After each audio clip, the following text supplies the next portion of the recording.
안녕하세요. 시사건건 홀스영입니다. 자, 이번에 다룰 이야기는 갤럽 여론조사 이야기입니다. 자, 여론조사의 대표격인 갤럽. 자, 갤럽에서 여론조사 결과가 나왔습니다. 골든 크로스라고 이야기하기에는 조금 그렇지만 결과가 뒤집어졌습니다. 자, 갤럽 여론조사 결과가 의미하는 것, 이걸 또 제가 짚어드려야겠죠. 단순히 지지율이 뒤집어졌다, 이것만 분석해서는 안 돼요. 굉장히 긍정적인 신호가 포함되어 있다는 것, 이걸 알려드리려고 합니다. 대통령 후보 지지도입니다. 더불어민주당 이재명 후보 38%, 국민의힘 윤석열 후보 37%, 1% 차이지만 뒤집어졌습니다. 자, 여론조사는 38%냐 37%냐 40%냐 이 숫자에 연연하실 필요가 없습니다. 어차피 1000명을 대상으로 조사를 하는 거기 때문에 이 숫자는 정확할 수가 없어요.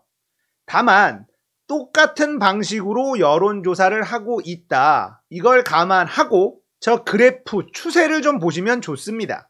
자, 이재명 후보의 그래프는 큰 변화가 없습니다. 후보 확정 후에 떨어졌을 때 34, 지금 38, 요 정도 나오고 있죠.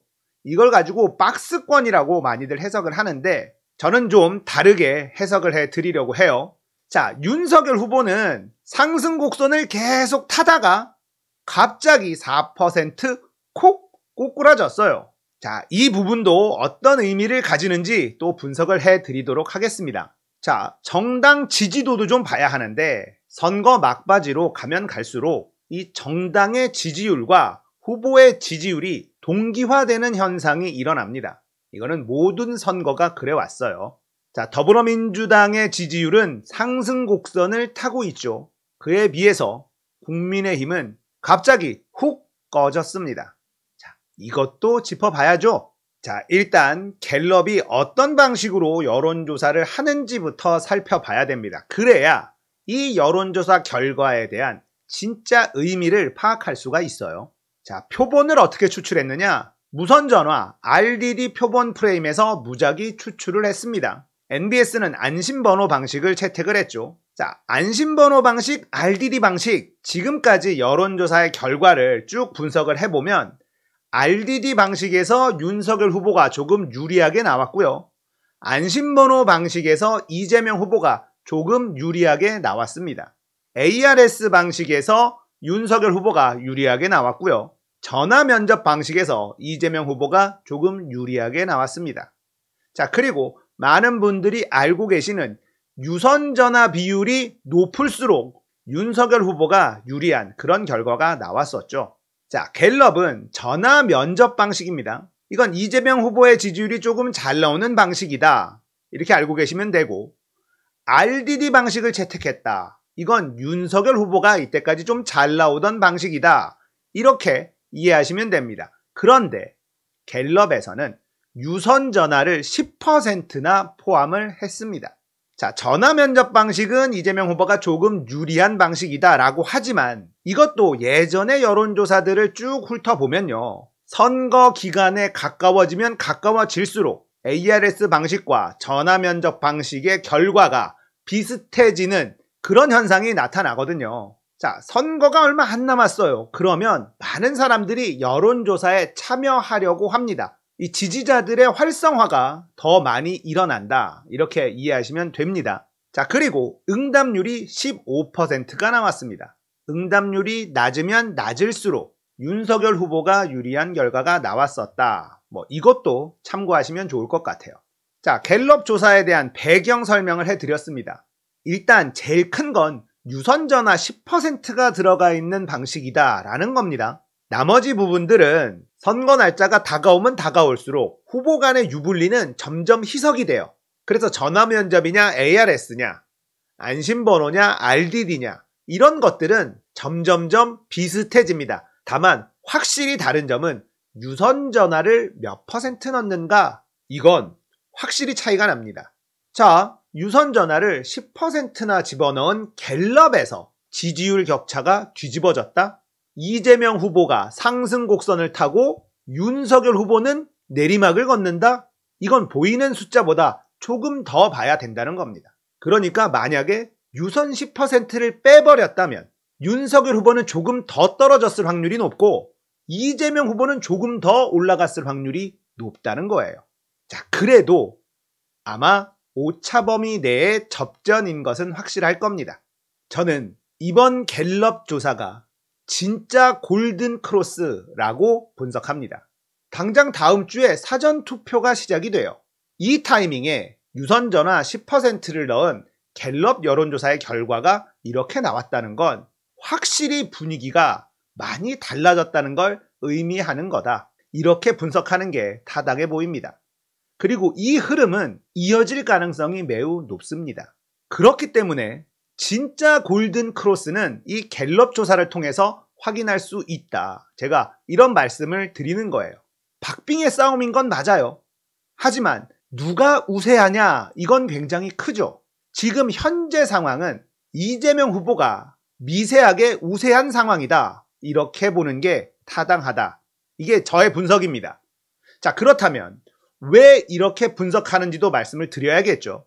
자, 골든 크로스라는 거, 이건 단순히 지지율이 뒤집어진 것만을 의미하는 건 아닙니다. 앞으로도 쭉 이런 추세를 이어갈 것이다. 이런 근거를 제시해야 돼요. 다음 여론조사에는 또 뒤집어지고 이런 일이 벌어진다면 골든 크로스라고 이야기할 수 없겠죠.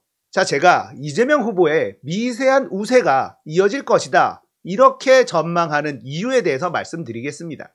일단 이재명 후보는 중도 확장성이 있습니다. 윤석열 후보는 중도 확장성이 이재명 후보에 비해서 매우 부족합니다. 지금도 윤석열 후보가 유세 때 하는 멘트들을 자세히 들어보시면 나를 찍어야 되는 이유에 대해서 이야기하지 않아요. 이재명 후보를 찍지 말아야 되는 이유에 대해서만 계속해서 이야기합니다. 그곳을 집중 공략해요. 이재명 후보는 나를 찍어야 되는 이유에 대해서 계속해서 이야기합니다. 그리고 네거티브적인 부분은 윤석열 후보의 공격을 반박하는 그 정도 선에서 적절히 안배를 하고 있죠. 이 영역이 엄청 큰 거예요. 결국 아직까지 마음을 정하지 못한 유권자들, 지금은 그 유권자들이 가장 중요하거든요. 이재명을 찍을지 윤석열을 찍을지 아직까지 결정하지 못한 사람들. 자, 이제 관심을 가지고 유세 연설도 좀 들어보고 이런저런 공보물도 보고 할 텐데 이때 어떤 사람이 조금 더 확장성이 있을까? 이건 너무나 쉬운 선택일 겁니다. 윤석열 후보의 연설을 듣고 있으면 이재명은 안 된다, 이재명은 안 된다 이 얘기만 하거든요. 자, 그러면 좋아, 이재명은 안 되는 건 알았어. 그렇다면 윤석열, 당신을 찍어야 되는 이유는 뭐야? 알려주질 않아요. 자, 이재명 후보의 연설을 들어보면 이재명을 찍어야 될 이유를 끊임없이 이야기해 줍니다. 자, 그런 연설 가운데 나의 삶과 딱 매칭되는 그런 멘트가 나온다면 이재명을 선택할 수 있다는 거예요.